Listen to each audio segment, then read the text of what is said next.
We saw protesters attempting to loot some shops in the area, but they of course were dispersed by police, and police there are really maintaining very strong visibility this afternoon. Selwana, what can you tell us now?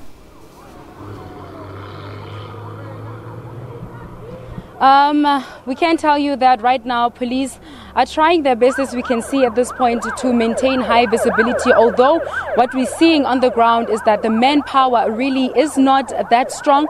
We can see that police are firing rubber bullets at people that are coming, attempting to loot Mega City, which is a shopping complex, or to burn it, as they have been threatening in the afternoon. So this is just the visuals you are seeing right now, that the police have just dispersed the crowds at this particular moment. It's getting a little bit quiet, but we are monitoring the situation here from our side. Selwana, of course, the business community very worried at this point. Have you managed to speak to some of the shop owners and business leaders in the community this afternoon? Yes, we were able to speak to some of the shop owners whose businesses were looted and whose belongings or groceries were taken, and they were explaining to us that frustration, saying some of them were saying that they used their last money to stock up for the next month and everything was taken.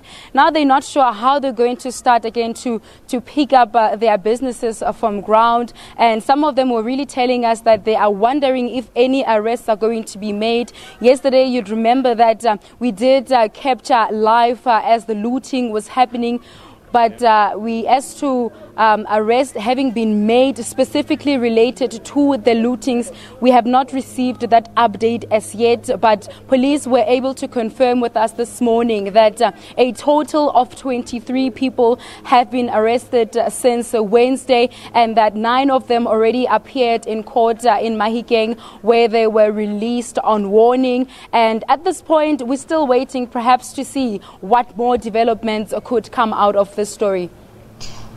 Selwana, you've been tracking the story for most of the week. Just bring us up to speed at what's really at the heart of these protests and the political dynamics at play. Well, what I can tell you is that really we are hearing here on the ground from different residents from different areas of the Northwest. The call, really, the umbrella call, is for the Premier of the Northwest to be removed.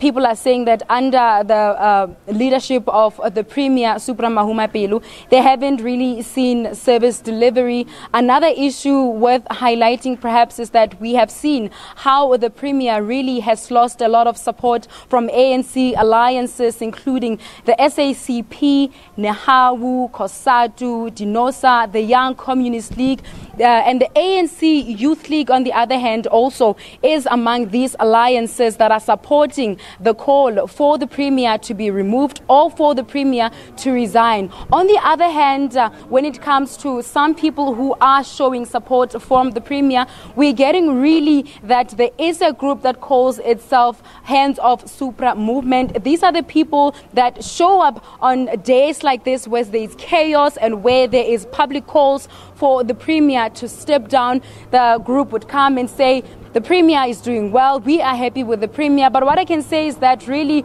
from what we see, this is just a small number of people compared to the number of ANC alliances that have lost their support for the Premier.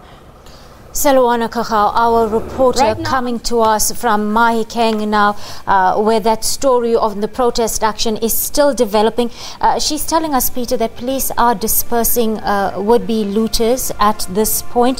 One worrying fact, though, is that our reporter says that there just aren't enough police reinforcements on the ground, which is always a worry as nightfall fast approaches.